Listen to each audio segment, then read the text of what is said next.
আল্লাহ বলেন রিজিকের মালিক আমি একজন, তিনি কে? আমি আল্লাহ রিজিক দেই, মানুষগুলোরে রিজিক দেই, জিনগুলোরে রিজিক দেই, পাখিগুলোরে রিজিক দেই, সাগরের মাছগুলোরেও রিজিক দেয় কে? সাগরের তিমি মাছ সাগরের এক মাথা থেকে আরেক মাথায় খালি পেটে বের হয়ে যায়, দিন শেষে তিমি মাছের পেটটা ভর্তি করে তিমি মাছরে ফিরায় দেয় কে? বাবুই পাখি তার বাসা ছেড়ে সকালবেলা খালি পেটে বের হয়, বিকেল বেলা পাখির পেটকে উদর পূর্তি করে পাখিটারে বাসায় ফিরায় দেয় কে? রিকশাওয়ালার পকেটের টাকা নাই, আল্লাহর নাম নিয়ে রিকশাওয়ালা সকালবেলায় রিকশা নিয়ে বের হয়ে যায়, বিকেল বেলা রিকশাওয়ালার পকেট ভর্তি করে টাকা দিয়ে পাঠায় কে? এজন্য রিজিকের মালিক একজন, দুনিয়ার কেউ রিজিক দিতে পারে না। পৃথিবীর সব রিজিকের রাস্তাগুলো যদি বন্ধ হয়ে যায়, সামান্য রিজিক তৈরি করার ক্ষমতা আমাদের আছে নাকি? এই পৃথিবীতে 4 জন বাদশা ছিলেন, 2 জন মুমিন, 2 জন কাফের, যারা গোটা বিশ্বের বাদশা। গোটা বিশ্বের 2 জন মুসলিম, 2 জন কাফের। কাফিরের একজনের নাম নামরুদ, আরেকজনের নাম বখতানাসর। আর মুমিন একজন হচ্ছে সাইয়েদনা সুলাইমান আলাইহিস সালাম, আরেকজন হচ্ছে যুলকারনাইন।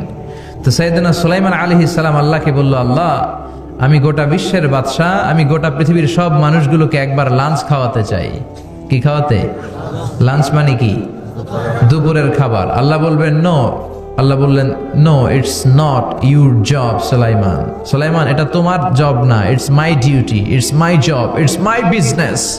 এটা আমার কাজ, আমার কাজ তুমি করতে যাও না। সাইয়েদনা সুলাইমান বললেন, আল্লাহ আমারে ট্রাই করার চেষ্টা দেন, সুযোগ দেন, আমাকে একটু ট্রাই করার সুযোগ দেন, চেষ্টা করার সুযোগ দেন। আমি একটু চেষ্টা করতে চাই গোটা বিশ্বের সব প্রাণীকুলকে, মৎস্যকুলকে, জিনকুলকে, মানবকুলকে খাওয়াতে চাই। আল্লাহ বললেন, সুলাইমান এইটা তোমার কাজ নয়, তুমি পারবা না, কাজটা কার? আমি রিজিক দেই। সাইয়েদনা সুলাইমান বললেন, লেট মি ট্রাই, আমাকে একটু চেষ্টা করার তৌফিক দেন, আমি একটু করি, দেখি না পারি কিনা। আল্লাহ রাজি হয় না, সুলাইমান নবীও ছাড়ে না। ভেজাল আছে না নাই? সুলাইমান আলাইহিস সালামের জোরাজুরিতে আল্লাহ রাজি হলেন। সাইয়েদনা সুলাইমানের অনুসারী ছিল জিনেরা। জিনেরা আবার ওনার কথা শুনতো। উনি জিনদের নিয়ে গোল টেবিল বৈঠক করলেন আর বললেন, সাগরের তীরে বিশাল বড় বড় ডেগের মধ্যে রান্না করো, আফ্রিকার গরুগুলোকে ফ্রাই করো, তিমি মাছগুলোকে ভুনা করো, খাসিগুলোকে রেজালা করো, পোলাও করো, খিচুড়ি করো, বিরিয়ানি করো, সব ধরনের খাবার জমা করো। অমুক অমুক দিন দুপুর বেলায় আমি সাইয়েদনা সুলাইমান আলাইহিস সালাম গোটা বিশ্বের সবাইকে দুপুরের খাবার খাওয়াবো। জিনেরা বড় বড় পাতিলে রান্না করা শুরু করে দিল। রাতে রাতে সাগরের তীরে 40 কিলোমিটার এরিয়ার মধ্যে রান্নার স্তূপ। চলে আসলো সেই মাহেন্দ্র দিন, যেদিনে না লাগবে না, যেদিন খাওয়ানো হবে ওই দিন সবাই এসেছে। সাইয়েদনা সুলাইমান উদ্বোধনী ভাষণ দিবেন।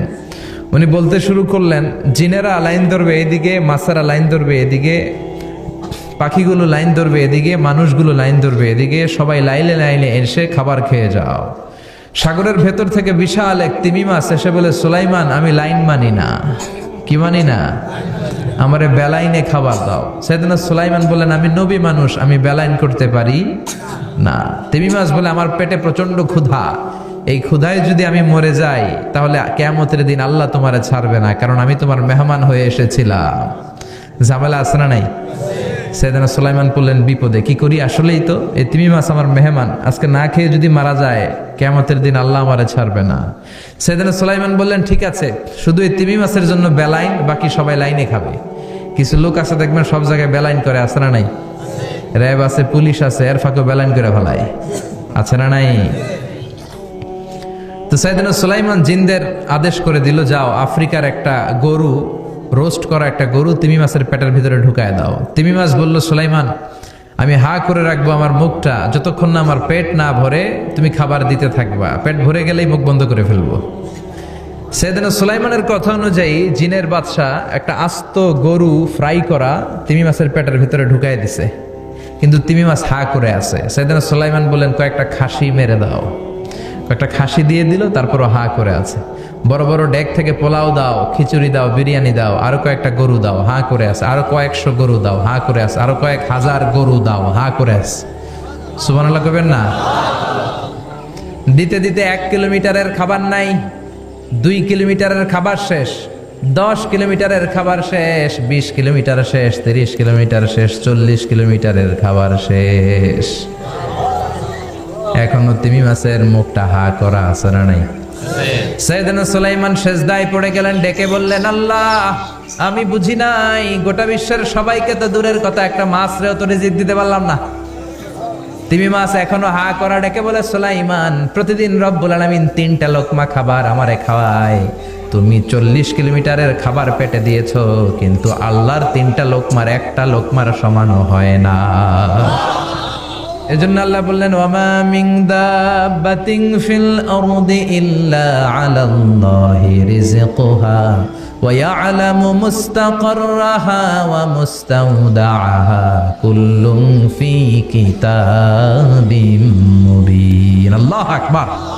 এই পৃথিবীতে যত প্রাণী আছে, মানুষ আছে, সবাইকে রিজিক দেয় কে? এজন্য রিজিকের মালিক আল্লাহ। ডেকে বললেন, গোলাম আযাব আর গজব ততদিন আসবে যতদিন তোমাদের নাফরমানি বন্ধ না হয়, আর যেদিন থেকে নামাজি হয়ে যাবা, যেদিন থেকে আল্লাহওয়ালা হয়ে যাবা, আযাব আর গজব বন্ধ করে দিবে কে? রহমত দিয়ে দেশটারে ভরে দিবে কে? লা ইন শাকারতুম লা আযীদান্নাকুম। শুকরিয়া করো, আমি নিয়ামত বাড়াই দিব। কার কথা? আর জোরে বলেন, কার? আল্লাহ সবসময় আমাদেরকে তুমি নিয়ামত গুজারদের অন্তর্ভুক্ত হওয়ার তৌফিক দাও। আমিন। আর জোরে পড়েন আমিন।